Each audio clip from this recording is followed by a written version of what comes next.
hopefully you guys are enjoying that so far with the top 15 wrestlers. I can't believe we're at number 3 already. Number 3. So at this location where I'm at, so you guys see there's a Santa Claus. Of course, we know that's a fable and stuff like that. But just reading the message, I really wanted to put it on the show.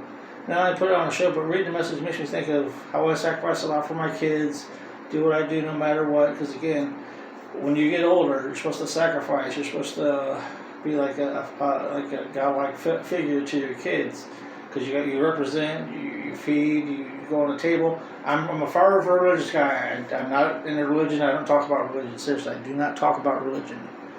I'm not a religious person, so that's just me. But and you guys know this Santa right here, Santa Claus is a fable. But one thing that definitely got me, because again, like I said, talking about sacrificing, and I'm not trying to take the credit from away from what the show's about, because it's the top 15 wrestlers. Again, we're on number 3. But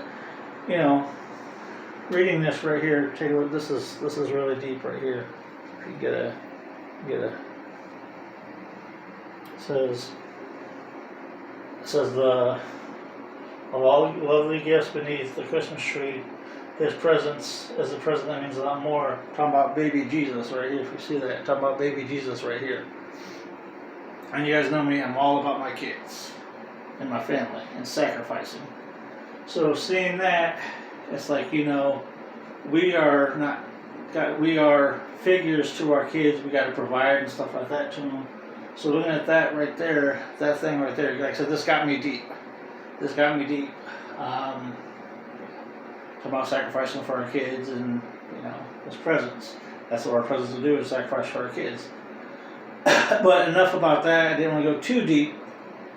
But I'm at an undisclosed location where I'm at filming this. But number 3, let's just say that I've been friends with this guy for years. He tagged me in a memory thing on Facebook. It's like hanging out with you, like hanging out with the Hawkster. So that really meant a lot to me. And I was like, dude, I was like, can we come on? I want to have you on my show on a Dose of Landis. I was like, okay, that's cool. Yeah, we'll work something out. So come find out he got booked for a wrestling show, and he was there. So like, hey, you remember me? You remember who I am? He's like, oh yeah, how you doing, Jeff? And just talking like like we're good friends. So number 3, ladies and gentlemen, is one of the funniest interviews. Got to interview a very big icon in the wrestling business. Started in AWA.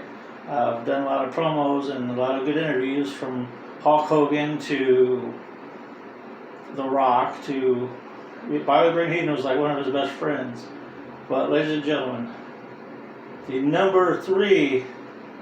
Before I get to number 3, I'm going to tell a story. So I was like, hey, thank you for the interview, because I always thank everybody for the interview that we do. Thank you for the interview that we did. He's like, okay, yeah, you're welcome. I was like, how you been? He's like, well, I got the shits.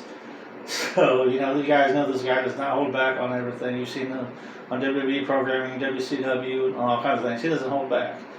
He doesn't take shit in an interview. He takes stuff from people from interviews. But ladies and gentlemen, number 3, ladies and gentlemen, here is Mean Gene Okerlund. Rest in peace, man. I miss you, man. I miss having our talk. So, ladies and gentlemen, here is number 3, Mean Gene Okerlund. But remember,